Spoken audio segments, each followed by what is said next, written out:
Na-stuck sa level 1 ang batang ito. Dahil doon, araw-araw siyang hinihiya, kahit ng kanyang nakababatang kapatid na siyang pinakamalakas na mage. Ang pangalan niya ay Kurosaki Rei, ang nakatatandang kuya na walang kahit anong talento. Gayunpaman, hindi siya sumuko na maging isang mage hanggang isang araw sa Void Dungeon, natalo ang lahat. At sa huli, siya na lang ang natira. Habang pinaglalaruan siya ng final boss at pinadanak ang kanyang dugo, isang system ang lumitaw. Nakuha niya ang selyo ng isang madilim na abilidad, ang Time Reversal. At doon na niya sinimulang ibalik ang buong mundo hanggang sa tuluyan siyang bumalik sa nakaraan kung kailan bata pa siya. Pero ngayon, hawak ang pinaka-overpowered na abilidad sa mundo, pumasok ang sikat ng araw sa bintana, nagpapaliwanag sa loob ng isang marangyang silid. Sa isang marangyang mesa, handa na ang pagkain para sa isang espesyal na pagdiriwang. Ipinagdiriwang ng mga lingkod ang rekomendasyon ni Isaac sa Royal Academy, na humanga dahil sa kanyang edad. Habang binabati ang Young Master, sinabi ng kanyang yaya na inihanda niya ang lahat ng paborito nitong pagkain.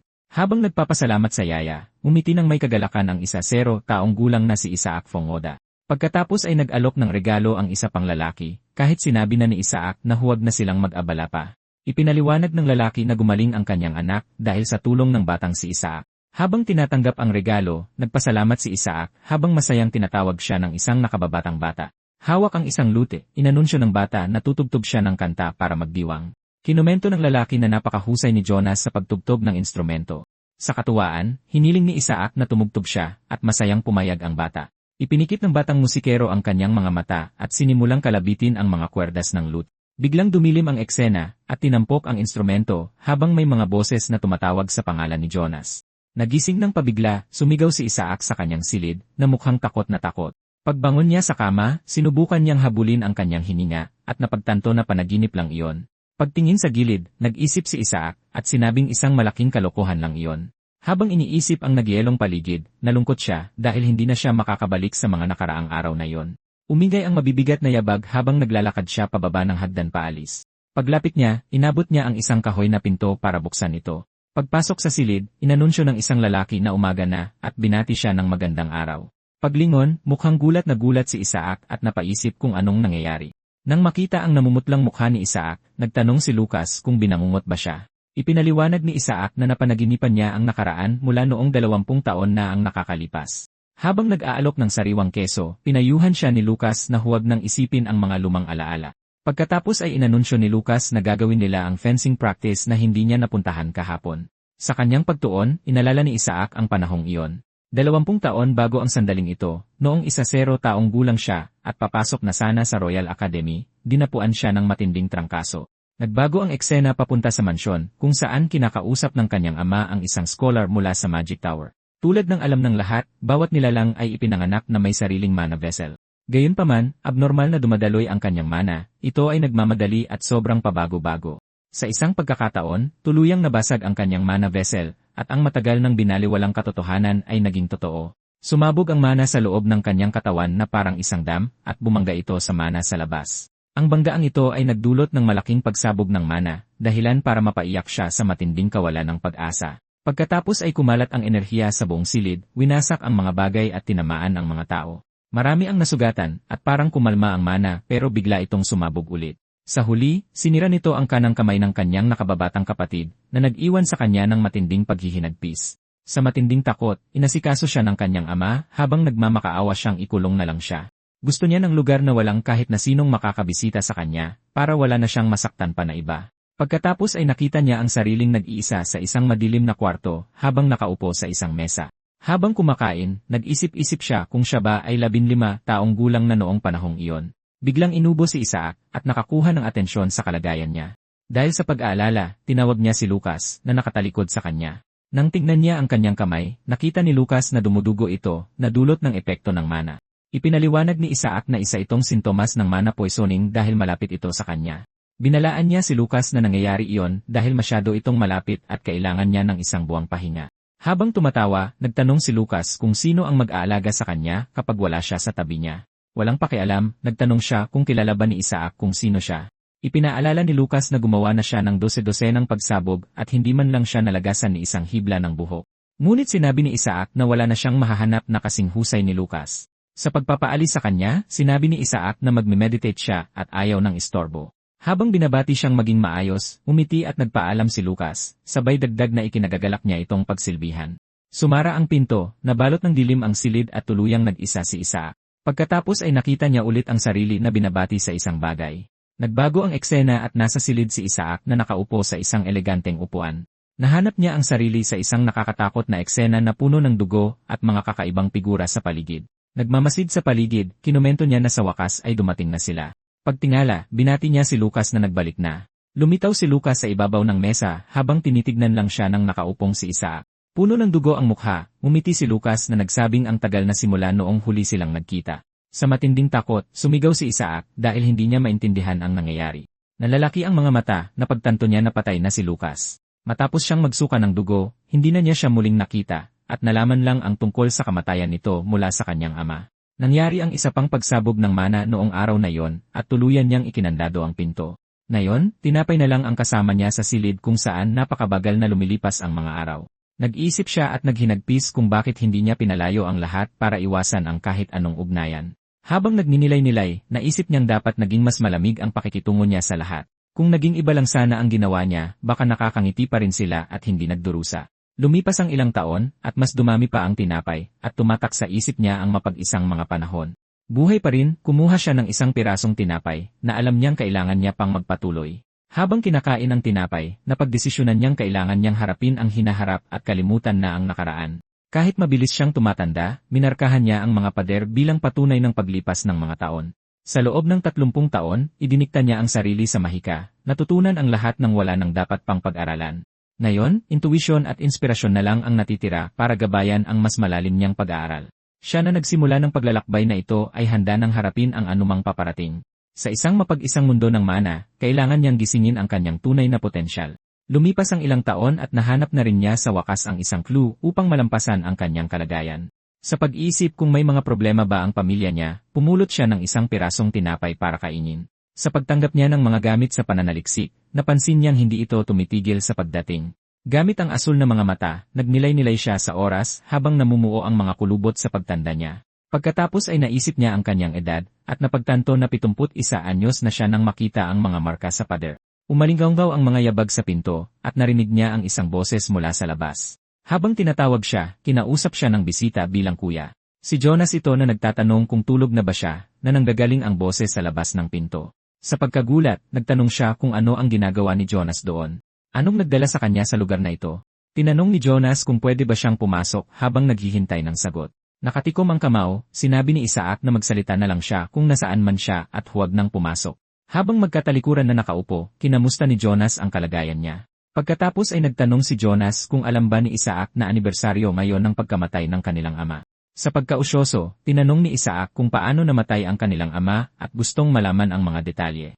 Nagbabala na ito ay isang mahabang kwento, at tinanong ni Jonas kung gusto niya pa ring marinig ito. Kung ayos lang sa kanya, pumayag si Isaac dahil gusto niyang malaman kung ano ang nangyari. Nagsimulang magkwento si Jonas tungkol sa nangyari 30 taon na ang nakalipas. Una, sumiklab ang digmaan para sa trono sa pagitan ng dalawang unang prinsipe. Habang may ibinubulong, sinabi niyang parang nakakatuwang lugar ang mundo. Matyaga siyang nakinig at inunawa ang bawat salitang sinasabi ni Jonas. Sa isang seryosong tingin, pinagnilayan niya ang kanyang mga naririnig. Habang inaalala ang nakaraan, nakaupo ang batang si Isaac at nakayuko. Inamin ni Isaac na may talento si Jonas sa magandang pagbuo ng kwento. Sumang-ayon si Jonas at sinabing sana pala ay naging isa siyang makatang naglalakbay. Nang isipin ang hirap, ikinalungkot niya ang limitasyon ng paggamit ng isang kamay. Habang nakayuko, humingi ng tawad si Jonas kay Isaac sa mga nangyari. Nagkahawak ang kanilang mga kamay upang magbigayan ng ginhawa, patunay ng kanilang samahan.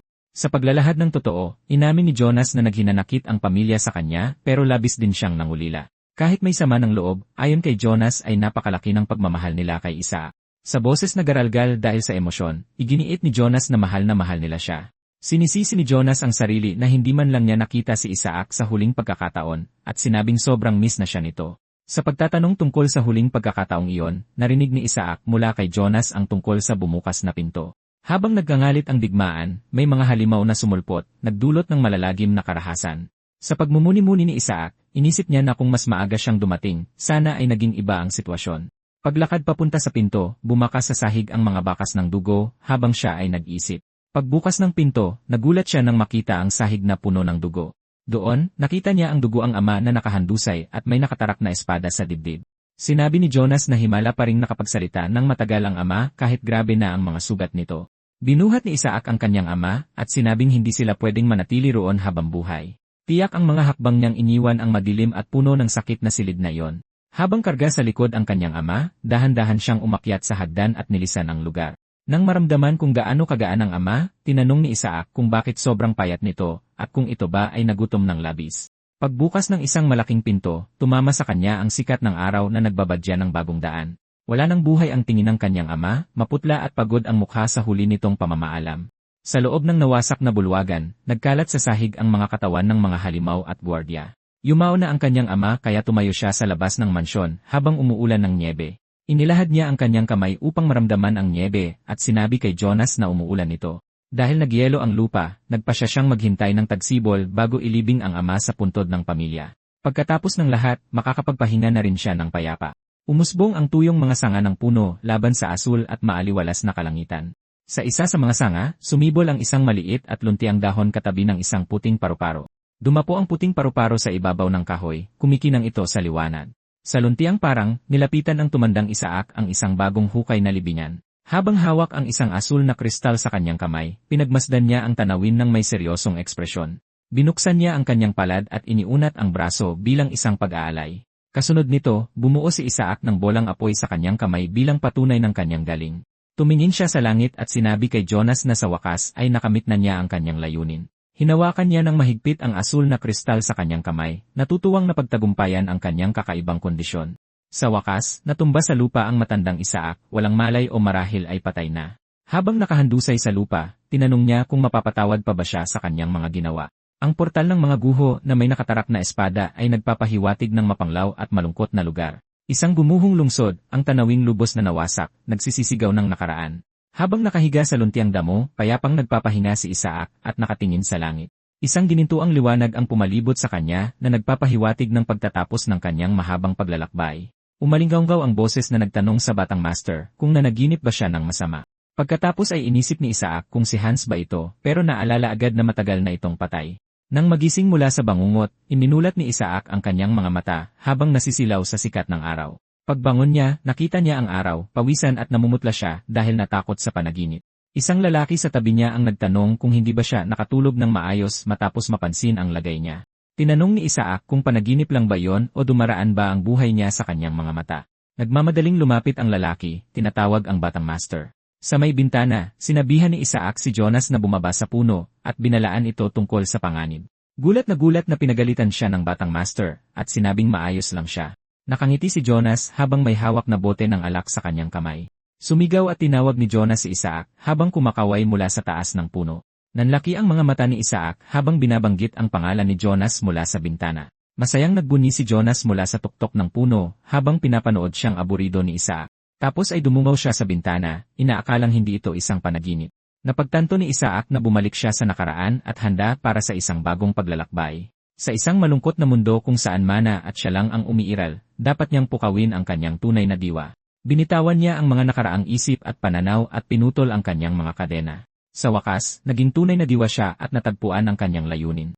May determinadong tingin, handa si Isaac sa anumang darating sa bago niyang buhay. Sa kwarto, nilinis ng mga katulong ang kalat na ginawa ng batang master sa panibago nitong pagwawala. Pagpasok sa pinto, inisip ng isang lingkod na naging masyadong sensitibo ang ugali ng batang master dahil sa sakit nito. Nang marinig ang mga reklamo, nainis si Hans at nagdesisyong turuan sila ng leksyon.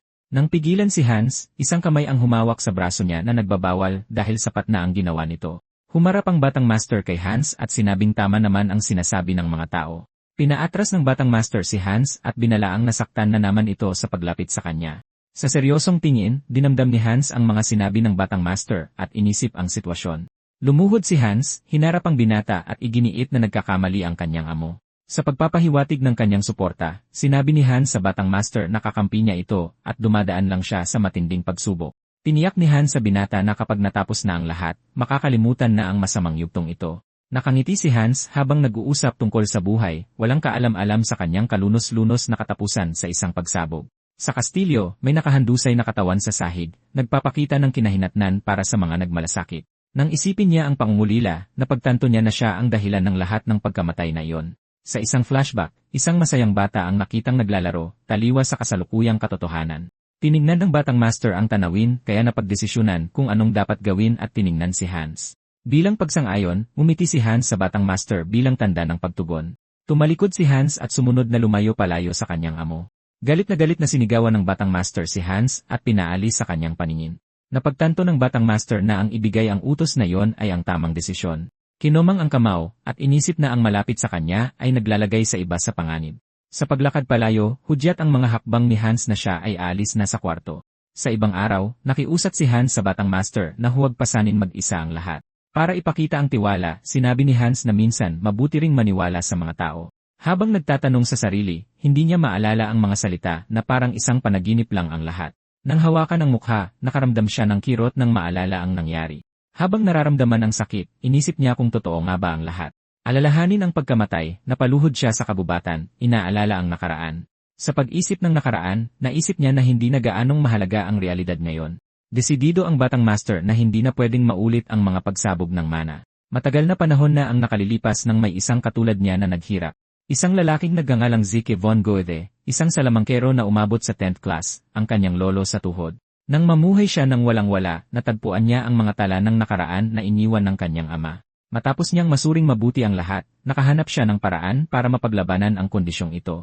Habang pinapakita ang rune, ipinunto niya na ito ang solusyon sa problema. Mula sa pagsasaliksik, isang natatanging pattern ang nagawa na naging isang runestone. Kapag naiisip ang nakaraan, nanginginig ang kanyang mga kamay. Pero ngayon, bilang isang binata, napakasimple na nito. Para iwasan ang pagsabog ng mana, ang lalagyan nito ay dapat kayaning tapatan ang tuloy-tuloy na sirkulasyon. Gayunpaman, masyadong mabilis ang sirkulasyon ng kanyang mana, at hindi na ito kaya ng kanyang vessel. Mamamatay agad ang isang normal na tao kapag sumabog ito, pero kusa namang bumabalik ang kanyang vessel. Parang walang nangyari, bumabalik sa normal ang lahat. Kaya naman kaya niyang sumabog ng 10 o 20 beses na walang matinding pinsala. Hawak ang runestone, balak niyang sadyang sirain ang kanyang mana pathway. Sa pamamagitan ng tuloy-tuloy na pagpapatama sa nasirang bahagi, magsisimula ang proseso. Sa ganitong paraan, bubukas ang isang bagong lagusan na maghihiwa-hiwalay sa puwersa ng marahas na mana. Gayunpaman, mababalang ang tsansang magtagumpay ito, at nagawa lamang niya ito bago siya mamatay noon. Ang isang maliit na apoy ang patunay na nagtagumpay siya. Bakas ang kaba sa kanyang mukha, iniisip niya kung gagana ito ngayon. Lumabas ang isang apoy sa kanyang kamay, na nagkumpirmang nagtagumpay ang paraan na ito. Lumakas ang apoy at nagulat ang binata. Nanlaki ang kanyang mga mata sa gulat sa kanyang nakita. Sa labis na gulat, nagtaka siya kung anong klaseng apoy ito habang ramdam niya ang enerhiya. Pagkatapos ay muling nag-ayos ang mana at bumuo ng panibagong daloy ng enerhiya. Naramdaman ng binata ang pagkalat ng mana sa kanyang katawan at napansin ang pagbabago. Nang kumalma ang ekspresyon, pinagmasdan niya ang resulta ng ginawa niya. Habang hawak ang rune, patuloy na dinama ng binata ang kapangyarihan ng mana. Lalo pang lumakas ang apoy sa kanyang kamay at nakita niyang epektibo ang ginawa niya. Naisip niyang nadagdagan ng 3 ang mga mana passage niya, gaya ng inaasahan. Sa pagkakaroon ng 3 passage, kaya na niyang gumamit ng 3 spells ng sabay-sabay. Nagulat man na gumana ang plano, alam niyang hindi pa ito ang pangunahing layunin niya. Nang mag-isip-isip, naalala niyang ang tunay na layunin niya ay pigilan ang mga pagsabog. Para doon, hindi sapat ang 3 passage. Kailangan pa niya ng mas marami. Kailangan niyang gumamit pa ng maraming mahika at dagdagan ang mga passage para mabawasan ang bigat sa kanyang vessel. Hanggang sa mangyari yon, ipagpapatuloy niya ang kanyang gawain habang iniisip ang kinabukasan. Habang hawak ang rune, kinumbinsi niya ang sariling hindi siya pwedeng magpalapit ng kahit sino. Habang umaalis sa kastilyo sa ilalim ng liwanag ng buwan, napansin niyang walang tao sa paligid. Sa ibang pagkakataon, nakangiting sinabi ni Hans na handa na ang hapunan. Sinabi ni Hans na wheat bread ito, ang paborito ng young master, pero sinabihan siyang umalis. Sinubukan siyang pakainin ni Hans at iginiit na kumain siya, kahit isang piraso man lang. Patuloy na nagpupumilit si Hans, sinabing mananatili siya roon hanggang makita niyang kumain ito. Malapit sa fireplace, tinanong ng young master kung ilang taon na si Hans. Sumagot siyang 12 anyos na siya. Sa edad na yon, natural lang na maging spoiled, naisip ni Hans. Kinuha niya ang tinapay, at nagtanong kung ang kusinera ang gumawa nito, dahil matagal-tagal na rin simula noong makakain siya nito. Ngumiti si Hans, natuwang makitang kinakain ng young master ang tinapay. Nagtanong ang young master tungkol sa kusinera, dahil hindi pa niya ito nakikita ngayong araw. Sumagot si Hans na ang anak nitong si Hunter ay may pneumonia, kaya nagtanong siya kung umuwi ba ito. Habang iniisip ang kusinera, napagtanto ni Hans na umaayos ang lahat. Habang tumutunog ang apoy sa fireplace, naghintay si Hans sa susunod na tanong. Pinagmasdan ng young master si Hans habang iniisip ang sitwasyon. Bakas ang pagod sa mukha, nagtanong siya kung si Hunter lang ba ang may sakit na pneumonia. Tinignan ni Hans ang Young Master ng may seryosong ekspresyon. Ibinunyag ni Hans na lahat ng mga bata sa nayon ay nahawaan ng sakit. Naintindihan ng Young Master ang sitwasyon habang iniisip ang narinig niya. Sa ilalim ng liwanag ng buwan, naalala niya ang insidente ng pneumonia sa Black Goose Village. Dahil dito, namatayan ng anak ang kusinera at namuhay sa kalungkutan hanggang sa mamatay. Habang nahuhulog sa kamatayan, nakaramdam ng ginhawa ang Young Master, sinabing mauuna na siya. Ayaw niyang pagdaanan ulit ng kusinera ang ganoong klaseng pighati. Pagkatapos ay naalala ng Young Master na malinaw kung ano ang naging sanhi ng pneumonia. Sa hapag, tinawag ng Young Master si Hans na lumingon sa kanya. Nang hihinang nagtanong ang Young Master kay Hans kung anong halimaw ang nilipol kailan lang. Sa isang kalmadong gabi, nililiwanagan ng buwan ang madilim na kalangitan. Naglalakad ang isang usa sa nagyayelong gubat habang pinagmamasdan ang paligid. Nagulat ang usa at nilingon ang ulo nito, nakaramdam ng kung ano. Nang sumabog ang apoy, tumalon palayo ang usa. Palayo sa pag-atake, tumakbo ang usa sa gubat at mabilis na naglaho. Habang tinitignan ng apoy, pinagsisisihan ng Young Master ang kanyang ginawa. Hawak ang apoy, inisip niyang mukhang lobo ang hayop. Naglalakad sa gubat, nakakita siya ng karatula na nakaturo sa Black Goose Village. Pagbalik sa kastilyo, tinanong ng Young Master si Hans tungkol sa halimaw na natalo sa nayon. Sabi ni Hans, hindi niya ito masyadong nakita, pero binili ng Mages Tower ang mga materyales. Nang maalala, idinagdag ni Hans na nakita niya ang itsura ng halimaw. Ayon kay Hans, mukha raw itong dambuhalang gagamba na may pilak na buhok. Mula sa pagsasaliksik, nakilala ng Young Master ang halimaw bilang isang winter spider. Hindi malakas ang mga winter spider, pero bumubuo sila ng malalaking grupo dahil mabilis silang dumami. Ang pinakamalaking panganib na pagtanto niya ay nasa mana na inilalabas nila. Ang matagal na pagkalantad sa mana na ito ay nagdudulot ng pagkalason, isang lason na sumasakal sa lalamunan. Sa loob ng gubat, nakahanap ang Young Master ng medicinal herbs na kumikinang. Naisip niyang nalaso ng mana ng winter spider ang mga bata sa nayon. Habang nilalagay ang herb sa balde, inihanda na niya ang paggamit nito. Noong panahong yon, halos walang kaalaman tungkol sa mana poisoning at madalas mapagkamalang pneumonia. Sa dami ng herbs na ito, naniniwala siyang sapat na ito para mapawi ang sintomas ng mga bata. Sa pag-akalang isa lang itong pansamantalang solusyon, patuloy na naglakad sa gubat ang binata. Naisip niyang kailangang ubusin ang peste ng winter spider para tuluyang gumaling ang mga bata. Naisip niyang humingi ng tulong sa kanyang mga magulang, pero abala sila.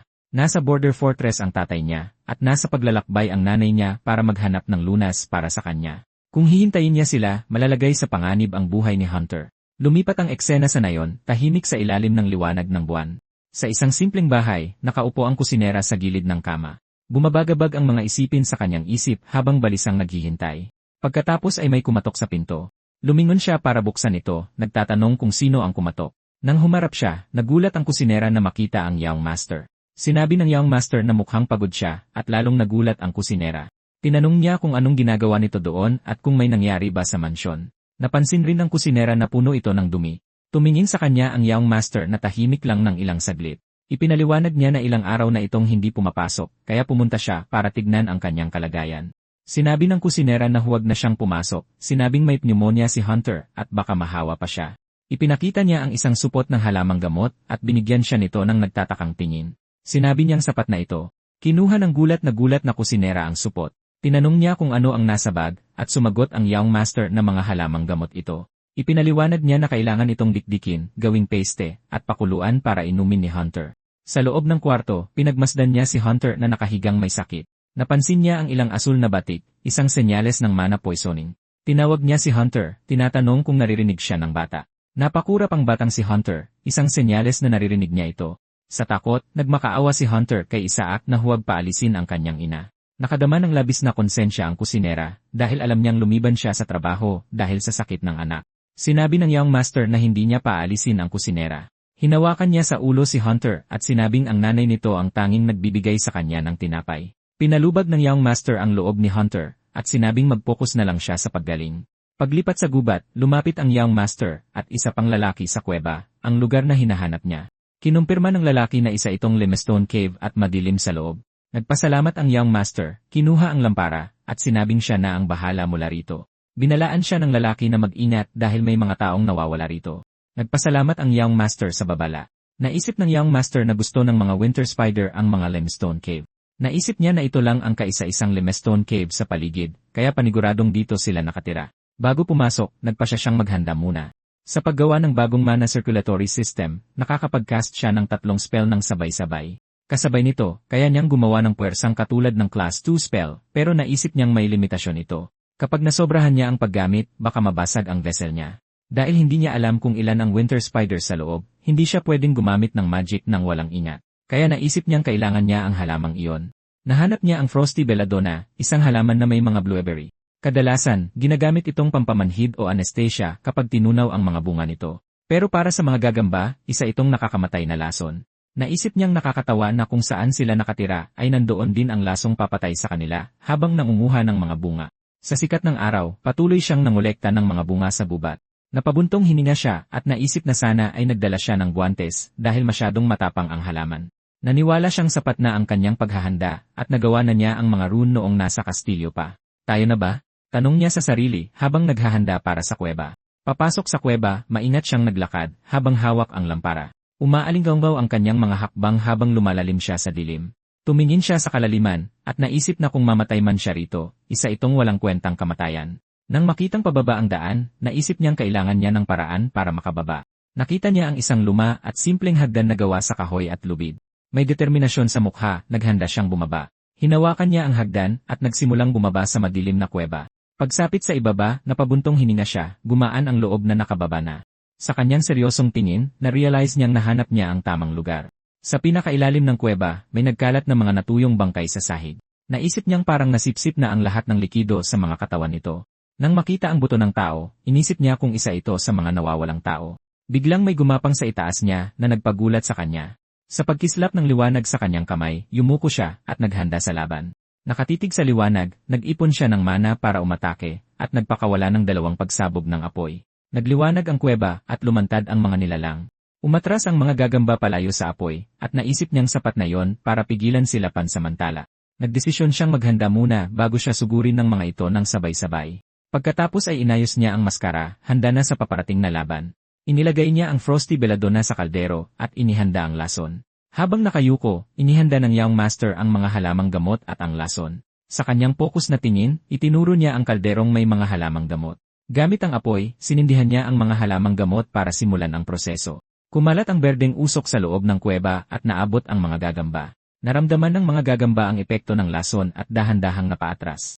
Nagsimula na ang pangangaso at handa ng lumaban ang Young Master. Tumingin siya sa unahan, determinadong harapin ang mga gagamba. Nakaupo sa maluwag na kwarto, mukha siyang pokus, napapalibutan ng maraming libro sa lamesa. Habang nagsusulat gamit ang balahibong panulat, may narinig siyang nagtatanong kung ano ang ginagawa niya para humantong sa ganito ang sitwasyon. Lumingon siya at pinagmasdan ang kalye mula sa bintana, nag-isip kung anong nangyayari sa labas. Sa labas, may nagtatalong grupo na nagbababala tungkol sa presensya ng kanyang kamahalan, ngunit mas lalong lumakas ang kanilang mga boses. Kinuwestiyon ng isa sa mga lalaki ang Panginoon ng teritoryong iyon, patungkol sa kabiguan nitong protektahan ang mga tao. Sumisigaw patungo sa bintana, nagtanong ang isang lalaki kung bakit pinabayaan ang Black Goose Village, habang humihingi ng katahimikan. Pagtalikod sa bintana, ibinulong niyang napakaingay na, at labis siyang nairita rito. Pag-upo niyang muli, naisip niyang takpan na lang ang mga bintana para matapos na ang sigawan. Ngunit, napaisip siyang baka mas mabuting lumipat sa ilalim ng lupa. Inisip niyang mas tahimik at konti lang ang tao sa ibaba, saktong-sakto para sa pag-aaral ng kakaibang konstitusyon ng katawan. Nang isaalang-alang ang mga pader, naisip niyang gumamit ng Dimisitrium, isang mineral na may mataas na tibay sa mahika para pigilan ang mga pagsabog. Lumingon siya at tinanong ang kasamang si Hans kung ano ang tingin nito sa kanyang ideya, at nag-antay ng sagot. Gayunpaman, nang makita ang walang taong kwarto, na-realize niyang wala na roon si Hans, kaya napaisip siya. Sa pagninilay-nilay sa sitwasyon, tumigil siya at inisip kung nasaan kaya si Hans. Bigla niyang naalala na wala nga pala roon si Hans sa mga oras na yon, may naalala siyang mahalagang bagay. Natagpuan na lang niya muli ang sarili na mag-isang nakaupo, habang nagsusulat sa malaking kwarto. Habang nagpapatuloy sa pagsusulat gamit ang panulat, mukhang pokus siya sa pag-aaral. Nakatitig. Mukha siyang malalim ang iniisip, naglalakbay pa rin ang isipan. Sumulat siya muli, ramdam ang madulas na pagdaan ng panulat sa papel, isang sandali ng konsentrasyon. Habang nasa papel ang kamay at pokus ang paningin, warilulon siya sa ginagawa, tuloy-tuloy lang sa pagsusulat. Dumilim ang kwarto, at nanatili siyang nakaupo kasama ang maraming libro at papel sa lamesa. Nag-iba ang tagpo. Nasa isa siyang nakakapasong lamig na kuweba na may sumisingaw na usok mula sa lupa at yelo. Habang nakaupo sa sahig malapit sa bonfire, pinagmasdan niya ang apoy, kasama ang isang pala at backpack sa kanyang tabi. Sinabi niya na ang mga lumang alaalang iyon ay palaging bumabalik-balik sa kanya.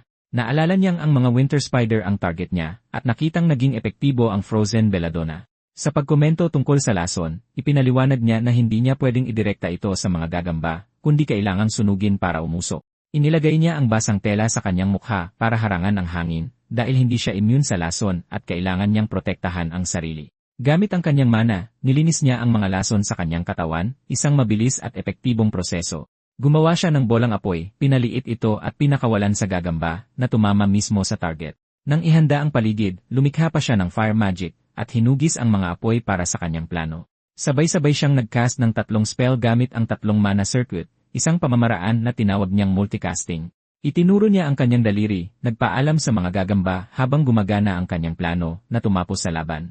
Gamit ang matinding pagsabog ng apoy, pinasabugan niya ang lugar, dahilan para kumalat ang malaking pagsabog at mga apoy kahit saan. Naglakad siya sa gitna ng apoy, walang pag-aalinlangang sumulong habang pinapahina ng mga apoy ang mga nilalang. Nang suriin ang lugar, napakakalmado niya, kumpiyansang aayon sa plano ang lahat. Pagkatapos, napansin niyang isang direksyon lang ang pupuntahan ng mga gagamba na napakakaiba. Nang isipin ito, agad niyang na-realize na siguradong may tubig doon habang pinagmamasdan ang galaw nila. Naglakad patawid sa nag-aapoy na lupa, mariin siyang humakbang papasok sa teritoryo ng mga gagamba. Pagkatapos, nakita niya ang mga halimaw na nahuhulog at nadudurog sa gitna ng malakas na naglalagablab na apoy. Naisip niya na mabuti sana ang apoy, ngunit baka mamatay siya sa usok at lalo pang umiinit ang paligid.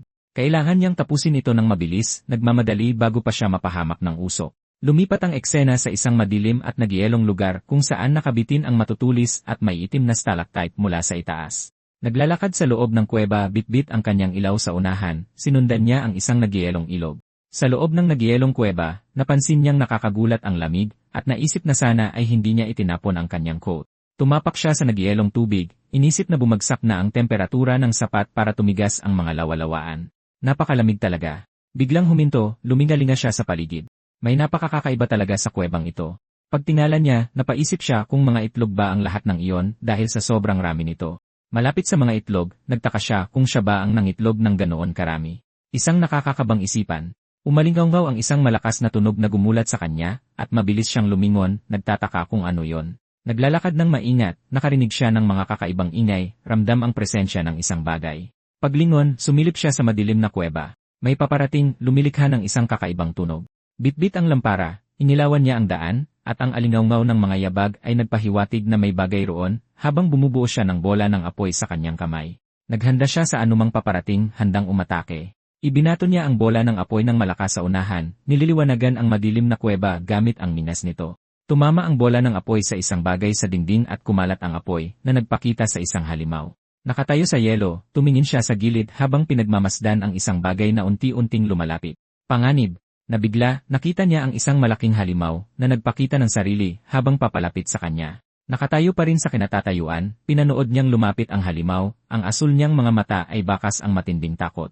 Mabilis na umatake ang halimaw at tumalon siya sa gilid, iniwasan ang direktang pagtama. Pagbagsak sa lupa, naramdaman niya ang lakas ng atake at napadaing sa sakit. Naging seryoso na ang labanang ito. Galit na bumangon, sinabi niya na hindi nawawala ang pakiramdam na ito at lalong nainis. Sa kanya nakilala ang halimaw. Iyon ang Winter Spider Queen, ang pinakamapanganib sa kanilang lahat. Hindi tulad ng iba, lumalaban siya sa apoy at naglalabas ng matinding lamig, ang mismong dahilan kung bakit iyon ang pangalan ng kanilang uri. Umatake ang halimaw ng isang hagupit, muntik na siyang tamaan ng bahagya siyang umiwas, mabilis na umaatras. Tumalon sa gilid, iniwasan niya ang atake, nakaiwas sa pagtama ng Winter Spider Queen. Gumanti siya ng isang bola ng apoy, direktang tinamaan ito, sinusubukang sunugin ang halimaw, ngunit walang talab. Napagtanto niyang hindi ito nasusunog kapag tinatamaan ng bola ng apoy tulad ng iba. Isang malaking problema ito. Habang nag-iisip, napansin niya na kahit papaano ay hindi ito ganoon kabilis na nagbigay sa kanya ng kaunting bentahe. Nakaramdam ng pagkahilo, napadain siya. Nagsisimula ng umabot sa limitasyon ang kanyang katawan. Nasa limitasyon na ang kanyang katawan na natural lang para sa isang 12 anyos na lalaki na buong gabi nang gumagamit ng mahika. Sumugod ang Spider Queen, at kailangan niyang kumilos ng mabilis para hindi madurog sa malakas nitong atake. Huminto para huminga, pinakalma niya ang sarili, naging malinaw ang isip niya matapos ang gulat at adrenaline ng labanan. Sa pagbabalik tanaw, naalala niya ang tinapay na trigo na ibinigay sa kanya ni Hans. Napakasarap talaga noon, naisip niya. Sa lupaing ito sa Hilaga kung saan hindi man lang tumutubo ang trigo, nakakain siya ng malambot na tinapay dahil sa kanyang yaya. Sa lupa, naramdaman niya ang pagtama ng isang malakas na atake mula sa itaas. Galit na tumayo, naisip niyang hindi talaga nawawala ang pakiramdam na ito, na labis na nakakainis sa kanya. Pagharap sa halimaw, nakilala niya ang Winter Spider Queen, isang higanting nilalang sa kanyang harapan. Hindi tinatablan ng apoy, naglalabas ito ng matinding lamig, ang mismong dahilan kung bakit iyon ang pangalan ng kanilang uri. Nang may eksaktong pag-asinta, umatake ang halimaw, at tumalon siya paatras, halos hindi na makatakas. Tumalon sa gilid, nailagan niya ang atake, nasunog ang paligid niya. Tinamaan ng halimaw, nagbato siya ng bola ng apoy na sumabog ng tumama. Pinag-iisipan ng pag-atake, napansin niyang hindi nasunog ang halimaw mula sa apoy tulad ng iba. Isang problema. Pinagmamasdan ang halimaw, napagtanto niyang hindi naman ito ganoon kabilis, na nakatulong ng malaki. Napadaing siya, naramdaman niya ang sakit. Sagad na sa limitasyon ng kanyang katawan. Sa matinding pagod, alam niyang umaabot na sa limitasyon ang katawan niya dahil buong gabi siyang nakikipaglaban. Muling umatake ang Spider Queen at umiwas siya, nakataka sa isa na namang nakakamatay na atake. Huminga ng malalim, pinakalma niya ang sarili, handang ipagpatuloy ang laban sa kabila ng pagod. Nagbago ang eksena. Naalala niya ang tinapay na trigo na ibinigay sa kanya ni Hans. Napakasarap talaga noon. Sa lupaing ito sa Hilaga kung saan hindi tumutubo ang trigo, nakakain siya ng malambot na tinapay dahil sa kanyang yaya. Tumili ang halimaw, umatake gamit ang mga kuko nito, umalinggaw ang tunog sa kuweba. Inihanda ang sarili sa pagtama na alam niyang dapat niyang tiisin, at naghanda sa susunod na atake. Nag-iisip tungkol sa kanyang mga limitasyon, napagtanto niyang hindi siya pwedeng mabigo.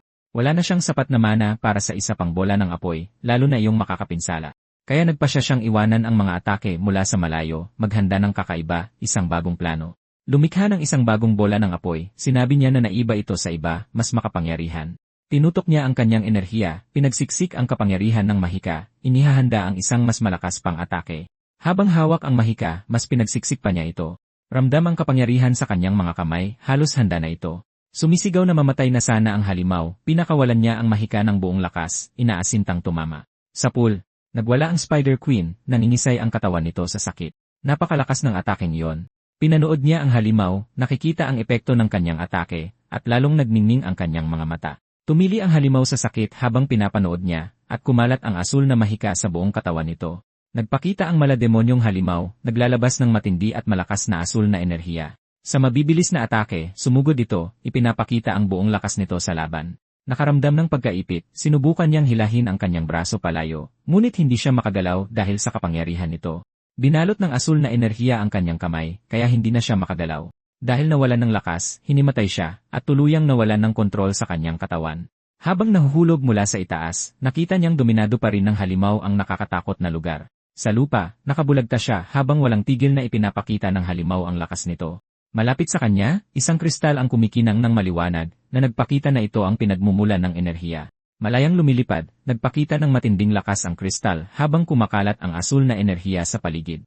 Nagising siyang litong-lito, nagtataka kung saan siya napadpad. Pagsapit sa eksena, narinig niya ang boses ng yaya na nagtatanong tungkol sa batang amo.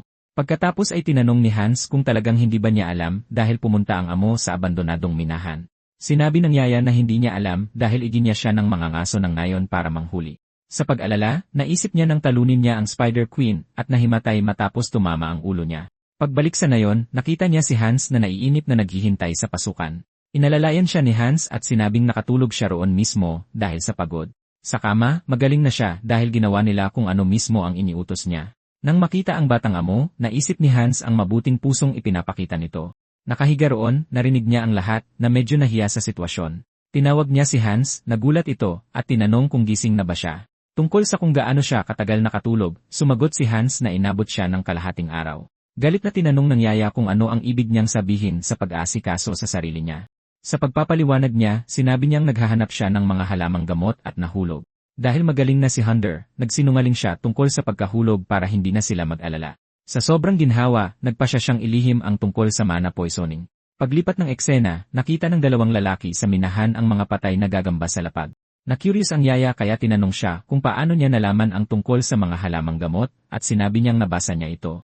Nagtanong si Hans kung aalis na sila pero ipinakita niyang umuulan ng nyebe sa labas. Ipinaalala niya kay Hans na hindi makakabuti sa kanila na iwang walang tao ang mansyon. Sabay abot ng basket, binigyan ng yaya ng mga mansanas si Hans para dalhin niya. Habang inaalok ang mga mansanas, sinabi ni Hans na ipinadala ito ng mga taga-nayon para magpasalamat sa kanya. Pagkuha niya ng isang mansanas, tila ba malalim ang kanyang iniisip. Nagmungkahi siya na magpahinga pa ng 1 linggo ang yaya, para na rin sa paggaling ni Hunter. Nag-aalalang nagtanong ang yaya kung okay lang ba yon dahil natatakot siya sa head butler. Nananatili ang pag-aalinlangan sa bakasyon, kaya parehong nalilito sina Hans at ang yaya. Tapos inutusan niya ang yaya na gawing jam ang lahat ng mga mansanas. Gusto niya ng apple jam kaya humingi siya ng wet bread pagbalik ng yaya. Napangiti ang yaya at gumaan ang pakiramdam dahil sa hindi inaasahang kabaitan. Bilang mungkahi, tinanong niya kung gusto rin ba nila ng apple pie. Ngayong dumidilim na, parang napakagandang ideya ng pie. 1 linggo ang lumipas, at matingkad na sumisikat ang araw sa maaliwalas na kalangitan. Isang binata ang tumatawid sa patio ng malaking gusali sa isang payapang araw. Paggalaw ng kanyang braso, may naramdaman siyang kakaiba na lumalabas. Habang nagmamadaling tumakbo, napagtanto niyang lumipas na ang 1 linggo. Nang mapansin ang pagbabago, nakita niyang nag-iba na rin ang katawan niya. Nadagdagan na ang mga mana circuit niya na umaabot na sa 4. Naging matatag na ang kanyang katawan, at kaya na niyang gumamit ng 4 na spells ng sabay-sabay. Habang tumatakbo, napagtanto niya na lalo siyang lumakas dahil sa pakikipaglaban sa mga gagamba. Sa paggamit ng mahika, naintindihan niya ang halaga ng pangunawa at intuition. Nauubos ng gawain ang maraming mental energy, at kung susuko ang katawan, susunod ang isip. Ang mental energy ay nagbabalik ng physical stamina na nakakatulong sa paggaling ng katawan. Mabilis na umabot sa limitasyon ang isip niya dahil hindi sanay ang kanyang katawan. Sa kabilang buhay, matinding sinanay ni Lucas ang kanyang stamina. May maamong ngiti si Lucas habang palaging binabantayan ang pagsasanay. Pagkuyom ng kanyang kamao, nararamdaman niya ang mga pagbabago sa kanyang katawan. Dumating ang mayordomo at tinawag ang young master para sa isang mahalagang bagay. May 2 lalaking sumulpot at ipinaalam ng isa sa kanila ang tungkol sa regular na check-up. Nakita niya ang head butler na si Schiller na dumating para magbantay. Binayat ng lalaking nakasalamin ang young master at tinanong kung ano ang pakiramdam niya. Nakaupo sa patio, sinimulan na ng doktor na itinalaga ng kanyang ama ang pagsusuri. Kahit isa siyang sikat na doktor, hindi niya maintindihan ang pangangatawan ng young master. Sabi ng doktor, wala naman daw siyang nakikitang malaking problema dahil mukhang malusob siya. Sa pag-isip-isip niya, napansin niyang gumagawa na ng sariling konklusyon ang doktor. Pagbukas niya ng kanyang bitbit, inilabas ng doktor ang isang potion na tinatawag na panisya. Pinapatatag ng panisya potion ang daloy ng mana, kaya napakikinabangan ito. Habang hawak ang potion, naisip niya kung paano palaging ibinibigay ng kanyang ama ang pinakamabuti para sa kanya. Kadalasan, ang ibig sabihin ng panisya ay gamot sa lahat at marami itong gamit. Ginagamit ito ng iba bilang pampasigla ng enerhiya, habang ang iba na may pampalakas ng stamina. May mali sa pagsasalin dahil ang totoong epekto nito ay pasiglahin ang pagdaloy ng mana. Para sa kanya na walang kontrol sa mana, isa itong laso na nagbabalatayo. Gayunpaman, isa na itong perpektong catalyst na nakakatulong para madagdagan ang kanyang mga mana circuit. Nagpaalam ang doktor na may ngiti at sinabing magkikita na lang ulit sila sa susunod na buwan. Pag-alis niya, naglakad ang doktor sa patio at naiwang mag-isa ang young master. Nakatayong nakatigil, tinanong ng young master kung ano ang gustong sabihin ni Schiller sa kanya. Nagkomento si Schiller na naging mabait at masunurin ang young master ngayon. Nagtataka, naalala niya na noon ay palagi siyang nairita at tumatanggi sa doktor. Dahil dyan, tinanong niya kung dapat ba siyang nainis base sa sitwasyon. Natahimik si Schiller at nagmamasid lamang sa kanya ng may pag-uusisa. Narinig ni Schiller na ginamot niya ang pulmonya ng mga bata sa nayon. Nagulat siya at tinanong kung alam ni Schiller, at sinabi ni Schiller na sinabi iyon sa kanya ni Hans. Sa pag-isip-isip niya, napagtanto niyang tiyak na kinwestiyon ni Schiller si Hans para malaman iyon. Nagbabala si Schiller na kung malaman ito ng konseho, mas lalong lalala ang sitwasyon. Nagbabala siya na palalampasin niya ito ngayon, pero dapat niyang pigilan ang sarili niya. Lumapit si Schiller at sinabihan siyang magtimpi na simula ngayon. Sa pag-alala sa nakaraan, napagtanto niya na hinding-hindi siya makalapit kay Schiller. Ang head butler ay isang mahigpit at malamig na tao na dumidistansya sa lahat. Gayunpaman, kung hindi niya kayang magtimpi, dapat man lang ay pag-usapan niya ito. Inabot sa kanya ni Schiller ang kahon habang nag-uutos na kausapin siya kung hindi niya kontrolado ang sarili. Habang inaalala si Jonas, alam niya na tapat si Schiller sa kanilang pamilya. Napanatili ni Schiller na nagsilbi sa pamilya Goda, ang kanyang posisyon hanggang sa mamatay ang dating Panginoon. Nakakagulat man, nagiging maunawain at mabait si Schiller. Bilang pasasalamat kay Schiller, umiti siya nang naintindihan ang mensahe. Pinagmasdan siya ni Schiller at tinanong kung may rason ba kung bakit siya tumatakbo araw-araw. Ipinaliwanag niyang bawat mahikerong umaabot sa second circle ay sinasanay ang kanilang katawan ng walang pagbubukod. Kaya nahinuha niya na ang katawang kayang magmaster ng mana ay nangangailangan ng tamang pagsasanay. Mukhang naintindihan naman ito ni Schiller na may malalim na ekspresyon sa kanyang mukha. Nagsulat si Schiller ng isang bagay sa scroll na may perpektong kaligrapya. Ginamot ng nakatatandang young master ang pulmonya ng mga bata sa nayon. Nakaupo sa desk, matagumpay na nakumpleto ang proseso ng beripikasyon. Dahil sa pangangatawan ng young master, mahihirapan na siyang gumamit ng mahika sa hinaharap. Nang may pag-iingat, inisip niyang maganda ang magiging landas ng young master bilang isang iskolar. Dahil sa balitang ito, makakahina rin ng maluwag ang kanyang kamahalan. Tapos may kumatok sa pinto kaya sinabihan niya ang tao na pumasok. Pumasok si Rosa at nagpaumanhin sa head butler. Tinanong ni Schiller, ang head butler, kung si Rosa na naman ba yan sa pinto. Pero nagpumilit si Rosa at sinabing nawawala na ang mga katulong at hindi na bumabalik. Bukod kay Clara, nawala na rin si Annette na 3 taon nang walang araw ng pahinga. Sinabi ni Rosa na sigurado siyang may nangyaring masama kay Annette. Nakagapos at nakulong si Annette, kitang-kitang nasa kapahamakan. Sa kabuuan, tinanong niya kung hindi ba medyo nakakapagtaka ang sitwasyon. 3 katulong na ang nawala sa loob ng 2 buwan. Nagtaka siya kung pangkaraniwan ba yon sa isang malupit na lugar. Sa masamang panahon, mga bandido at mga halimaw na nagpapakita, tinanong niya kung tatakas din ba siya. Hindi basta-bastang mawawala si Annette nang walang paalam. Pagkatapos ng lahat, nagtrabaho siya ng husto para sa gamot ng kanyang ama. Tapos naisip niyang baka napagod na itong mag-alaga sa matandang ama. Binalaan siya ng mga katulong na mag-ingat sa kanyang pananalita at humihingi ng kaunting respeto. Pabirong sinabi niya na may teorya siya at hiniling sa kanilang makinig ng mabuti. Habang nakaturo, idineklara niyang ang dahilan ay isang bagay na hindi inaasahan. Ibinunyag niyang mahikang itim ang dahilan ng lahat. Kasama ang kastilyo sa likuran, nagtaka siya kung galing sa pamilya ng mga mahikero ang mahikang itim. Masama rin ang pakiramdam ng unang master, kaya naiisip niyang baka gumamit ng mahika ang Panginoon sa lahat ng bagay. Nagulat ang mga katulong, at nagtanong kung ano ang ipinapahiwatig niya tungkol sa mga babae. Tinanong niya kung anong gagawin nila kung hindi nila ito matatanggap dahil baka tama siya. Ipinagtanggol siya ng katulong na nakapula at sinabing hindi ganoon ang Panginoon. Habang naglalakad palayo, sinabi niyang isa itong nakakawiling kwento. Nagulat ang lalaki at lumingon para harapin ang bagong tauhan sa eksena. Nakangiting inanyayahan siya ng binata na ipaliwanag ang kwentong ito ng mas detalyado. Sa pagsisimula ng kanyang kwento, ipinaliwanag ng lalaki na nagsimula ang lahat 2 buwan na ang nakalipas. Una, naglaho ng walang bakas ang katulong na si Hilda. Pagkatapos, makalipas ang ilang linggo, isa pang empleyado ang nawala. At nitong weekend, hindi na nakabalik ang pangatlo. Sa malaking bulwagan, itinuloy ng lalaki ang kanyang kwento habang pinagmamasdan ang binata. Dahil sa kuryosidad, tinanong ng bata kung may ideya ba siya kung bakit sila nawala. Hindi pinansin ang kanyang tingin, sinabi niyang hindi siya sigurado sa sagot. Nangakong maaari siyang maging tapat, sinigurado ng binata na hindi siya parurusahan. Sa pagkagulat, tinanong niya kung totoo iyon at kinumpirma ito ng bata. Sa katahimikan, inisip niya ang sitwasyon habang nakatingin sa binata. Nang sandaling iyon, nagtanong ang bata kung nangyayari ba ang lahat ng ito dahil sa kanya. Habang umuubo, sinabi niyang medyo halata naman at halos sigurado na. Iniisip si Hans, naalala niyang laging sugatan ang lingkod na iyon. Laging sinasabi ni Hans na hindi magiging mapayapa ang kanyang kamatayan. Pinagsisihan ng lalaki ang sinabi niya nang matanto ang kanyang pagkakamali. Sa seryosong boses, tinawag ng bata ang kanyang pangalan at nagmakaawa ang lalaki. Walang asawa at walang anak, sinabi niyang ayaw pa niyang mamatay. Pagkatapos ay inutusan ng binata ang lalaki na gumawa ng isang pabor para sa kanya. Natakot ang lalaki at pinag-cruise ang kanyang mga kamay sa kaba. Sa loob ng kwarto, isang asul na apoy ang lumitaw sa hangin, nanginginig. Sa kwarto, umupo ang binata sa kama at binanggit ang mga pangalang Rosa at Annette. Ipinakita sa imahe ang 2 katulong sa gitna ng asul na apoy na yon. Gumawa ng kumpas ng kamay ang binata na tila may ipinapatawag. Nang maalala niya, kinumpirma niyang iyon nga ang kanilang mga pangalan. Sa malalim na titig, pinagmasdan ng binata ang apoy habang malalim ang iniisip. Sila lang ang 2 nag-alok na maglingkod matapos mamatay sina Hans at ang yaya. Makikita sa sahig ang basag na garapon ng gayuma habang tumutulo ang likido nito. Tumutulo sa sahig, mas maraming dugo ang humahalo sa lila na likido. Pinaalis niya sila dahil gusto niyang mapag-isa, ngunit nag-aalala ang katulong sa kanyang mga kamay. Sa sobrang inis, sinigawan niya silang lumabas na nagpagulat sa kanilang 2.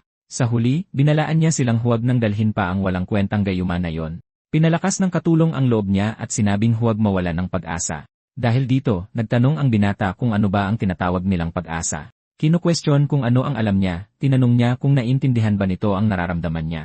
Kinuyom niya ang kanyang madugong kamao, bakas ang sakit sa kanyang mukha. Nagulat ang mga katulong, at isa sa kanila ang tumawag sa batang amo. Ipinaliwanag niyang pinatay niya ang isang kaibigan gamit ang sarili niyang mga kamay. Gulat na nagtanong ang batang amo kung pumatay ba talaga siya ng kaibigan. Sinabi ni Rosa na si Annette ang kasama niya noon. Pinagsisisihan niyang kung inabot lang niya ang kanyang kamay kay Clara, baka nailigtas pa niya ito. Inihampas ng batang amo ang kanyang paa sa sahig, naiinis sa sitwasyon. Ipinaliwanag ng katulong na alam niyang espesyal ang sitwasyon niya, ngunit lahat ng tao ay gumagawa ng mga bagay na hindi nila gustong gawin. Natahimik ang batang amo habang pinoproseso ang kanyang mga salita. Nangyayari ito ng kahit minsan sa buhay ng bawat tao. Ang madilim na pag-amin ni Annette ay nagbigay sa kanya ng kakaibang ginhawa. Napaisip siya na sana ay nagtanong pa siya ng mas marami noon. Habang kinukuyom ang kanyang kamao, nagpakita ng determinasyon ang batang amo. Kumakatok sa pinto, ipinaalam ni Bill na may balita siya para sa kanya. Nagtanong ang batang amo tungkol sa kinaroroonan ng mga katulong. Sumagot naman si Bill na hindi nagtagal para malaman yon. Sinabi niyang nagtanong siya sa mga pulubi sa kanto at tumugma ang mga deskripsyon. Tinanong ng batang amo kung ano ang sagot, gusto niyang malaman ang katotohanan. Ibinunyag ni Bill na ang pagkawala nila ay gawa ng mga trafficker ng alipin. Nangangako sila ng mas magandang buhay sa timog at pagkatapos ay ibinebenta ang mga tao. Nagtataka, nagtanong ang batang amo kung bakit nila kailangan ng pupunta sa timog. Ipinaliwanag ni Bill na hindi niya nauunawaan dahil mas komplikado ang sitwasyon. Kailangan mo ng masasakyan, mga mersenaryo para sa proteksyon, at status na malayang mamamayan doon. Iniisip na hindi iyon kakayanin ng mga babae ng mag-isa, sinabi niyang napakahirap nitong gawin. Tumango ang batang amo nang maintindihan ito at sinabing may katuturan iyon. Inisip ni Bill na hindi pa rin nauunawaan ng bata kung paano tumatakbo ang mundo. Nagulat si Bill at naging kahina-hinala nang mapansin ang pagbabago sa paligid. Iniba ang usapan, ipinaliwanag ni Bill ang problema sa batang amo. Sinabi niyang malaki ang nagastos niya para magsalita ang mga pulubi. Pagkatapos, inamin niyang ginastos niya ang lahat ng perang ibinigay ng batang amo. Sa gulat, nagtanong ang batang amo kung ginastos niya ang lahat ng 20 pilak na barya. Nagkomento si Bill na mas mapagduda ang mga tao kaysa sa inaakala mo. Sa isang seryosong tingin, maingat na pinagmasdan ng batang amo si Bill. Sinabi niyang walang halaga ang pera. Gusto lang niyang mahanap na sila agad na nagpapakita ng malaking kabutihan. Pagkatapos makita ang dokumento, nagtanong siya kung mayroon pang iba at nakatanggap ng positibong sagot. Siniguro niyang magiging pantay na ang hatchan ngayon at tinanong kung tatanggapin ng lalaki ang trabaho.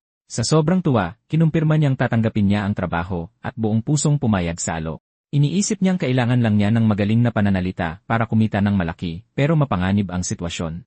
Sinabi niyang ang malaking kita ay nangangailangan ng malaking panganib kaya igagabay niya ito papunta sa broker. Tuwang-tuwang sinabi niyang ang buhay ay tungkol sa malaking panganib at malaking kapalit. Paglipat sa piitan, nakita niya ang kanyang sarili na nakakulong sa isang hawla na wala ng pag-asa sa sitwasyon. Habang tinitingnan ang mga buto sa sahig, natanto niya ang lala ng kinaroroonan niya. Gulat at sumisigaw, tinatanong niya kung paano umabot sa ganito ang lahat. Pagkatapos, habang siya'y nakakulong, lumitaw ang binata sa likod ng mga rehas. Hawak ang isang asul na hiyas, hinarap ng binata ang lalaki na may kumpiyansang ngiti. Makikita ang mahabang pasilyo ng piitan, may tumutulong tubig sa sahig at mga sulo na nagbibigay liwanag sa pader. Mahigpit siyang kumapit sa rehas, nagtataka kung paano siya napunta rito, galit sa sitwasyon. Sa isang alaala, naalala niyang kinuha niya ang batang amo mula sa mansyon, inaakalang maayos ang lahat. Noon, madali niyang nahanap ang broker na kumuha sa mga katulong, isang lalaking mukhang ipinatapong maharlika. Ngunit may napakasamang nangyari, isang pambihirang pangyayaring hindi niya inaasahan. Pagtingin sa binata, malinaw na siya ang sentro ng lahat ng kaguluhang ito. Samantala, inisip ng lalaki na ang batang amo ay halatang target para sa mga trafficker. Ngayong nakakulong, nagtataka siya kung bakit siya napunta sa nakakakilabot na lugar na ito. Sa sobrang galit, inisip niya ang kabalintunaan ng lahat ng ito, lalo na ang sinapit ng batang amo. Natanto niyang hindi man lang nagalusan ang binata na itinuturing na mahalagang produkto, samantalang siya'y nawalan na ng lahat. Sumisigaw, iginiit niyang malaman ang plano at pilit sinasabing dapat mayroon sila nito sa ganitong sitwasyon. Sa sobrang inis, sinabihan niya ang binata na tigilan na ang paglalaro sa bato at magsalita na.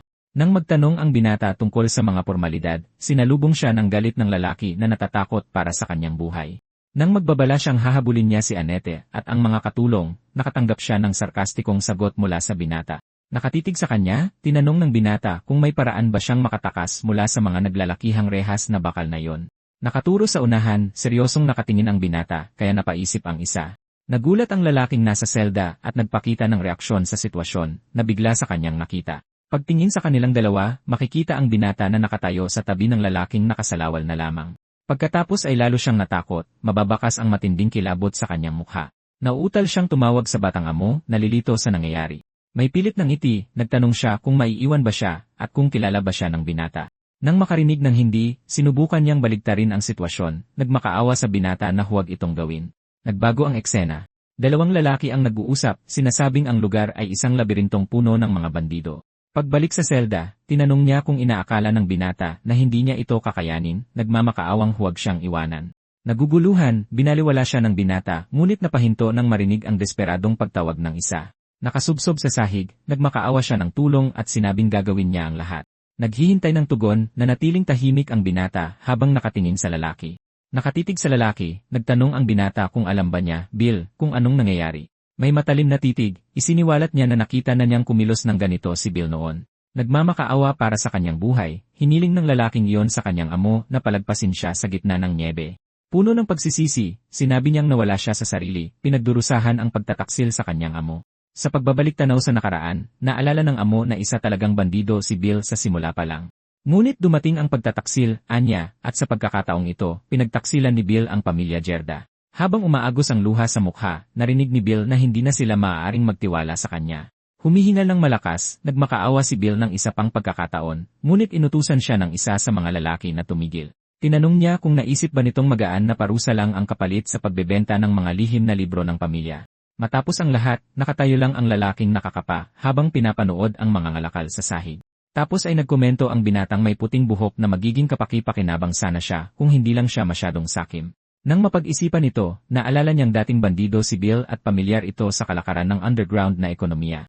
Sa masusing pagmamasid, may naalala siyang mahalagang bagay kung tama ang kanyang memorya. Kaya ang sindikatong hinanap ni Bill ay siya ring dumukot sa mga katulong. Papalawakin ng mga bandidong ito ang kanilang kapangyarihan sa pamamagitan ng human trafficking, pinapahirapan ang mga tao na parang isang salot.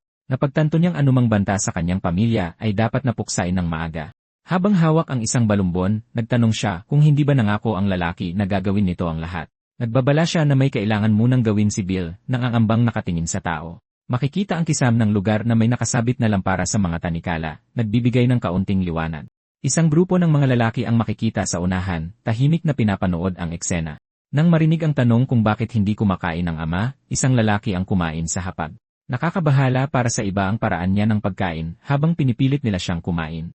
Galit niyang hinigpitan ang hawak sa kanyang tinidor, tinatanong kung nandoon ba ang taong hinahanap nila. Sinabihan niya silang maghintay pa ng kaunti, sinasabing muli silang makakapiling ng mahikang itim. Nang walang makuhang sagot, nagbuntong hininga siya at nagpakita ng pagkadismaya sa pananahimik ng isa. Tumuon ang kanyang paningin sa bungo at nagtanong kung humina na ba ang kapangyarihan ng kaluluwa. Nang magtanong siya tungkol sa kanyang panligong tubig, sinabihan siyang mga ibebentang kalakal na lamang ang natitira. Itinigil ang paggalaw, sa pilitan niyang hinawakan ang kamay ng isa. Binuhat niya ang lalaki sa leg, walang kahirap-hirap itong hinawakan gamit ang matinding lakas. Napanatili niya ang seryosong titig, walang pag-aalinlangang nabahira ng dugo ang kanyang mukha. Pagkatapos ay tinanong niya kung sapat na ba yon para sa kanyang panligong tubig. Habang sinasabi ng lalaking maghihintay siya, nagmamadali naman ang isa na ihanda ang lahat.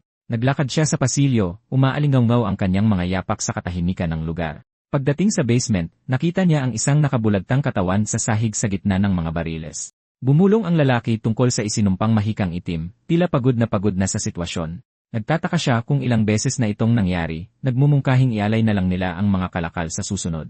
Narinig niyang sinabihan siya ng isa na tumigil na sa pagreklamo at asikasuhin ang katawan. Paglingon ng kanyang mukha, mukhang natakot siya sa kanyang nakita. Samantala, isa sa kanila ang nagbabantay sa madilim na pasilyo, nakakaramdam ng kakaiba. Nagulat, pareho silang tumingin sa unahan, isang tunog ang tila kumuha sa kanilang atensyon. Sa dulo ng pasilyo, nakarinig siya ng kakaibang tunog at nagtaka kung ano ito. Nag-aalala nilang pinagmasdan ng eksena, nakikita ang kanilang kasamahan na sinasakal. Nakadapa sa sahig, tinawag niya si Chief Nurse habang bakas ang matinding kaba. Samantala, isang katawan ang kinaladkad sa sahig na nag-iwan ng malinaw na bakas. Kinikilabutan, pinapanood ng dalawa ang eksena, hindi magawang makapag-react. Natakot at napabagsak sila sa sahig, habang ang isa naman ay gumagapang palayo. Isang malaking paa ang lumapit, inilalantad ang presensya ng nagpapahirap habang umuungol ang isa pang lalaki. Hawak ang duguan na kutsilyo, nagtanong siya kung maaari ba siyang makahingi ng tubig. Nang mapagtanto kung sino ito, nabigla ang lalaki habang ngumiti naman ang isa na may dugo sa mukha. Naglalakad sa eksena, lumitaw si Bill, hawak ang maruming kutsilyo sa kanyang kamay. Nakatitig sa isa pang lalaki, iginiit niyang bigyan siya ng tubig, habang may mansa ang kanyang mukha. Nagulat, lumingon si Bill, mahigpit na hawak ang kutsilyo nang muling tawagin ang kanyang pangalan. Mahigpit ang hawak sa kutsilyo, nagtataka siya kung bakit siya umaarte ng ganito, sobrang nalilito. May tensyonadong ekspresyon, naisip niya na kasalanan ito lahat ng batang iyon. Nagbago ang eksena. Tinanong ng binata ang nakahubad barong si Bill kung gagawin ba nito ang lahat, sabay pakita ng isang pirasong papel. Pagkatapos ay ipinaliwanag ni Isaac na isa itong kontrata, na may ngiti sa kanyang labi. Nakaluhod, nakinig si Bill sa unang dalawang patakaran, walang kondisyong pagsunod at lubos na paglilihim tungkol kay Isaac. May takot sa mukha, napaisip si Bill sa mga napagkasunduan nang marinig ang ikatlong kondisyon, kamatayan sa sinumang lalabag. Inutusan ni Isaac na kailangan ang pirma gamit ang dugo para gumana ang mahika, pero kinuwestiyon ni Bill ang kabaliwan ng mungkahing ito. Saktong sandaling iyon, ginulat si Bill ng isang tunog. "Sino yan?" tanong niya, matinding kinakabahan. Minadali ni Isaac si Bill, tinatanong kung ayaw na ba nitong mabuhay habang nanginginig sa takot ang lalaki. Kumaluskos ang mga paa, at pagkatapos ay may kamay na naghandang pumirma sa balumbon. Naglalakad siya, nararamdaman ang kilabot habang umaalingaw sa sahig ang kanyang mga yapak. Nakasimangot, iwinasiwas ni Isaac ang kutsilyo, ipinapakita ang kanyang kawalan ng pasensya. Sinugatan ang kanyang daliri, mabilis na hiniwa ng maingat ni Bill ang kanyang sariling kamay. Inilagay niya ang madugong daliri sa balumbon, pinagtitibay ang kasunduan. Pagkapirma sa kontrata, binalot ng liwanag sina Isaac at ang babae, selyado na ang kasunduan. Saka umiti si Isaac, nagpapakita ng kasiyahan sa mga nangyari. Pagkatapos nyon, dalawang galit na lalaki ang lumitaw, pilit tinatanong kung paano nakalabas sina Isaac at ang babae. Paparating sila, babala ng isa, at naghanda si Isaac para umatake, may ibinatong kung ano sa ere. Tinamaan ng direkta, nawala ng malay ang dalawang lalaki mula sa atake nang walang pagkakataong makapag-react. Sa sahig, nandoon pa rin ang bata, pinapanood si Isaac na may hawak na mahika sa kanyang mga kamay sa gitna ng alikabok. Nagtataka, tinanong ng isa kung patay na ba sila. Sumagot si Isaac na hinimatay lamang ang mga ito. Pinapanood ang eksena, napahanga si Bill at nagtanong kung paano ginawa iyon ni Isaac. Habang hawak ang isang kristal, ipinakita ni Isaac ang kanyang mahika, na bumulat kay Bill dahil sa kapangyarihan nito. Nagbago ang eksena patungo sa isang imburnal na may umaalimbukay na tubig sa napakadilim na kapaligiran. Magkatabi silang naglakad habang hirap na hirap si Bill na sabayan ang bilis ni Isaac. Pinuri ni Bill si Isaac, sinabing ito ang unang pagkakataon na makakita siya ng mahika ng yelo, malinaw na namangha. Gamit ang kristal, ipinaliwanag ni Isaac na hindi praktikal ang mahika ng yelo, na kinuwestiyon naman ni Bill. Saka sinabi ni Isaac na mukha lang itong ganoon, habang nababakas ang misteryo sa kanyang mukha. Huminto si Bill at maingat na nakinig sa mga salita ni Isaac. Lumitaw ang mga bandido, at pinagmasdan ni Bill ang eksena habang pinag-iisipan ang sitwasyon. Habang naglalakad, tinanong ni Isaac si Bill kung ano ang kailangan para makagawa ng yelo na ikinalito niya. Pinahulaan niya ito at nag-aalangang sumagot si Bill ng tubig. Kinumpirma ito ni Isaac at ipinaliwanag na kailangan mong hubugin ang tubig, maging nasa hangin man ito o sa mga lawalawaan. Ipinakita niya ang pagbuo ng mahika na dumadaan sa compression, condensation, expansion, at evaporation. Inamin niyang madali itong kontrolin pero mahirap itong gawin ng sabay-sabay habang binalaan siya ni Bill na baka sila mahuli. Nang sandaling iyon, nagulat si Bill nang makita ang paparating sa kanya. Isang lalaki ang lumitaw at nagtanong kung sino sila habang naghahanda na si Isaac ng atakehin. Sa pagturo ng kanyang daliri, tinapos ni Isaac ang proseso, inihahanda ang huling tira. Isang dambuhalang nakapelong patak ng tubig ang lumitaw na nakalutang sa hangin sa itaas ng ulo ng kalaban. Tumingala ang lalaki, takot na takot, ramdam ang nalalapit na panganib. Ipinaliwanag ni Isaac na isa itong face change magic para ipakita ang kanyang kapangyarihan. Dahil doon, hindi ito masyadong magagamit sa labanan, sabi ni Isaac, habang pinapanood ni Bill ang mahika. Naisip niya na kung wala ito, hindi siya mag-aabalang gumamit ng ganoong mahika. Pagkatapos ay ipinakita niya ang isang Ice Mana Stone na nakuha niya mula sa bangkay ng Winter Spider Queen kahit na hindi ito sikat. May sariling halaga sa akademya ang mga Frozen Mana Stone, kaya mataas ang presyo nito. At nakakuha siya ng talagang magandang klase. Habang ginagamit ang kanyang ice magic, naisip niya na dahil hindi ito sikat, perpekto ito dahil ilan lang ang may alam nito. Mahirap ipagkaiba sa pisikal na trauma, walang iniiwang bakas ang ice magic dahil nagiging tubig ito kapag natutunaw. Ibinunyag niya na perpekto ang mahika para sa pagkilos sa dilim dahil wala itong iniiwang anumang ebidensya. Isang kasamahan naman ang mukhang natatakot sa bilis at husay ng kakaibang diskarteng iyon. Kinalaunan sa isang pasilyo, nagtanong ang kasamahan kung tatapusin ba niya ang trabaho, pero sumagot siyang maraming pwedeng ipalit sa mga tulisan. Habang umiiwas sa isang atake, sinabi niyang hinahayaan niya silang mabuhay para gawin nila ulit iyon. Nang sandaling iyon, isang nakakapanigong atake ang tumama sa kalaban, na ikinagulat ng kasamahang nanonood sa laban. Habang iniisip ang kanyang mga kalaban, sinabi niyang papatay siya, pero iyon lang mga talagang mahahalaga. Habang naglalakad sa pasilyo, nagpatuloy siya sa kanyang daan, determinado, at sinabing isang tao lang ang kanyang papatayin. Tiningnan niya ang kalaban sa harapan ng may seryosong ekspresyon. Pagkatapos, hinarap nila ang ikatlong kalaban na naghihintay sa unahan ng daan. Nakatingin sa kanila, nagsimulang magsalita ang lalaki sa unahan, na tila naiirita sa sitwasyon. Nang makilala ang kalaban, isinigaw ng kasamahan ang pangalan ng lalaki, gulat na gulat sa pagpapakita nito. Siya ang pinuno ng mga bandido, isang baliw na lumalapan ng tao, ang impormasyon ng kasamahan. Sa pagsisimulang maghanda ng aatakehin, sinabi niyang mas napapadali ang trabaho dahil nahanap niya ang kalaban. Isang umiilaw na bola ng enerhiya ang nakalutang sa kanyang kamay, handa ng iputok. Itinaas ang kanyang daliri, naglabas siya ng isang malakas na atake papunta sa nakatayong kalaban. Mabilis na lumipad ang mga tipak ng yelo papunta sa kalaban, na nanatiling nakatayo. Muntik ng tamaan, halos hindi na iwasan ng pinuno ang isa sa mga nakakapanigong atake. Pero nakakagulat, tinabig ng kalaban ang tipak ng yelo gamit ang kanyang mga kamay. Gulat, nag-react ang kasamahan habang nagtatanong ang binata kung nagmula ba ang lakas na ito sa mga tribo sa Hilaga. Bahagyang nasugatan, tinanong ng pinuno ang kanyang kasamahan kung anong gagawin nila dahil mukhang seryoso na ngayon ang sitwasyon. Nakatingin sa kanila, kinausap ng pinuno ang dalawa na tila naguguluhan sa kanyang paglapit. Nakangiti, sinabi niyang ang binata ang kalakal at pabor na pabor sa kanila ang sitwasyon. Nang mapagtanto ang kanyang intensyon, nagbabala ang pinuno na magiging napakagandang material siya para sa kanyang dark magic. Habang lumalapit ang pinuno, nagmakaawa ang kasamahan na huwag siyang targetin at nagmakaawa para sa tawad. Inabot ng pinuno ang kanyang kamay na may itim na aura papunta sa natatakot na kasamahan. Sumisigaw ng desperado, nagmakaawa ang kasamahan, at sinabing isa lang siyang pangkaraniwan at mahinang tao, pero lalo lang lumapit ang isang kamay sa kanyang mukha. Takot na takot, pinanood ng kasamahan ang panganib na mabilis na lumalapit. Nang sandaling iyon, isang patusok na yelo ang bumutas sa dibdib ng pinuno na agad siyang nagpabagsak. Gulat, napagtanto ng kasamahan na ang yelong tinabig niya kanina ay tumama na ngayon sa kanya. Iniabot ng binata ang kanyang kamay, ipinapakita ang kanyang determinasyon, at pinuntirya ang bumagsak na kalaban. Dumudugo ang bibig, nakahandusay ang pinuno sa lupa ng malubhang na sugatan. Nang bumagsak ang pinuno, tinawag ng binata ang pangalan ng kanyang kasamahan, na si Bill. Sinabi niya sa kanyang kasamahan na simula ngayon, siya na ang bagong pinuno, tapos ay tumingin sa kanya. Pagkatapos ay tinanong ng binata si Bill kung alam nito ang dapat gawin. Nag-aalala, mahigpit na hinawakan ni Bill ang kanyang kutsilyo, hinaharap ang nakakatakot na sitwasyon sa kanyang harapan. Sumisigaw, tumakbo si Bill palayo sa eksena, iniwan ang katawan ng pinuno. Sa isang saglit, tumalsik ang dugo, at lumingon ang binata na malalim ang iniisip. Pagpikit ng kanyang mga mata, naisip niya na lahat ng tao ay napipilitang gumawa ng mga bagay na hindi naman talaga nila gusto. Nagbago ang eksena sa isang kwarto kung saan sinabihan siyang nangyayari ito sa lahat kahit minsan. Gayunpaman, binalaan siya na may maiiwang marka sa kanyang buhay, isang marka na hindi na mabubura. Pagkatapos habang hawak ang kanyang kamay, sinabi nila sa kanya na dalawa na lang ang natitirang opsyon. Sinabi nilang kaya kang patayin ng konsensya, mag-iwan lang ito ng anino ng kung sino ka dati.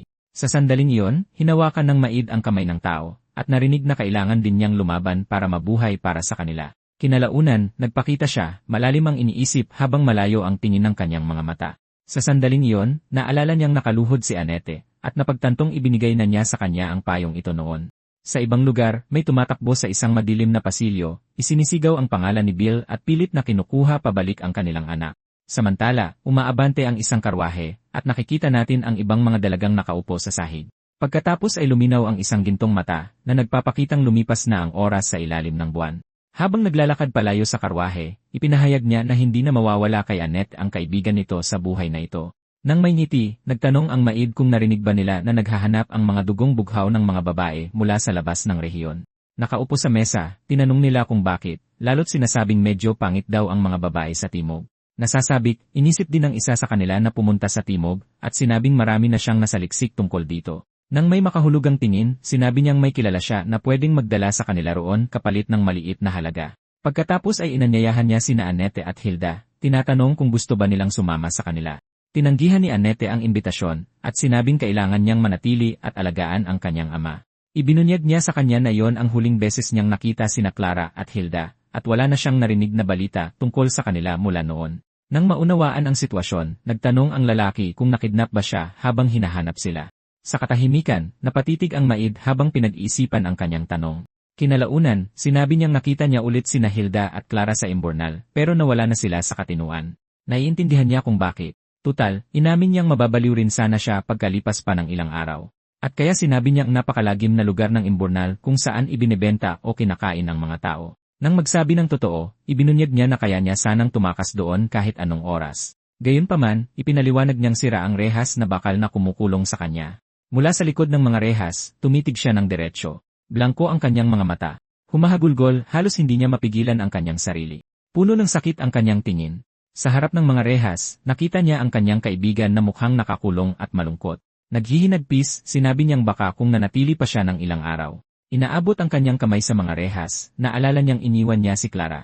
Nakatingin sa malayo, tila pinag-iisipan niya ang kanyang mga narinig. Pagkatapos ay tinapos niyang sabihin na papatayin sana niya ang kanyang kaibigan, nauunawaan ang sitwasyon. Pagkatapos ay nagpasalamat siya sa kanya dahil sinabi niya iyon, kinikilala kung gaano kahirap ang alaalang iyon. Nakapangalumba ba, ibinunyag niyang may duda siya, at tinanong niya kung ano ito. Sa pagbabalik sa alaala, masaya sila ni Clara na ibinalik sila. Pero iba si Hilda, at sinabing mamatay siya kung babalik siya sa mansyon. At ipinaliwanag niyang tila takot si Hilda sa mismong kamatayan, hindi lang sa parusa. Nag-iisip, sinabi niyang naintindihan niya ito at aalamin niya ang sitwasyon. Lumingon sa kanya, naghihintay ang maid sa susunod niyang utos. Maya-maya, sinabi niya rito na naghihinala si Rosa na pinakawalan sila ng mga bandido dahil sa kanya. Habang nakahalukip-kip, sinabi niyang napakatalas ng pakiramdam ng kasambahay na si Rosa. Nakangiti siyang sumagot na may katuturan iyon dahil siya lang naman ang may pakialam sa mga kasambahay.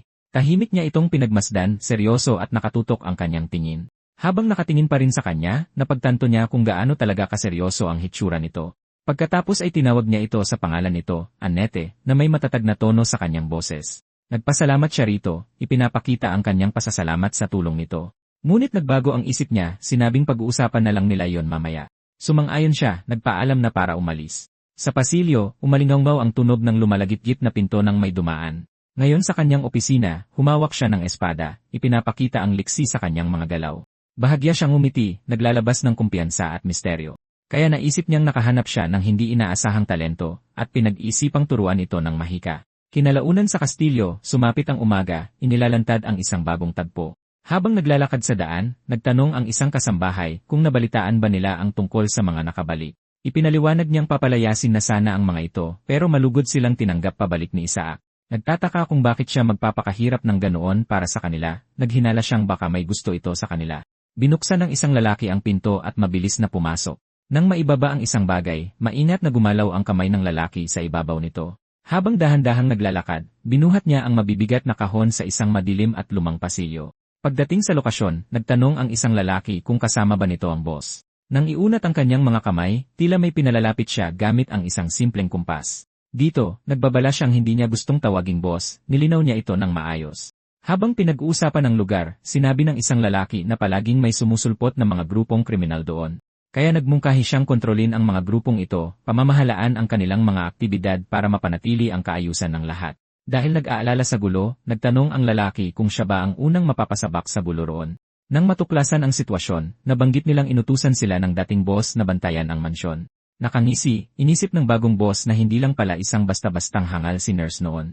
Habang nag-iisip, naalala niyang palaging naghahanda ng isang espesyal na uri ng alay ang lumang boss. Nagulat sa balita, nagtanong siya kung anong uri ng alay iyon, nais pang mas maintindihan ito. Bilang sagot sa tanong, ipinaliwanag niyang isa itong taunang alay para sa mga kabalyero ng rehiyon.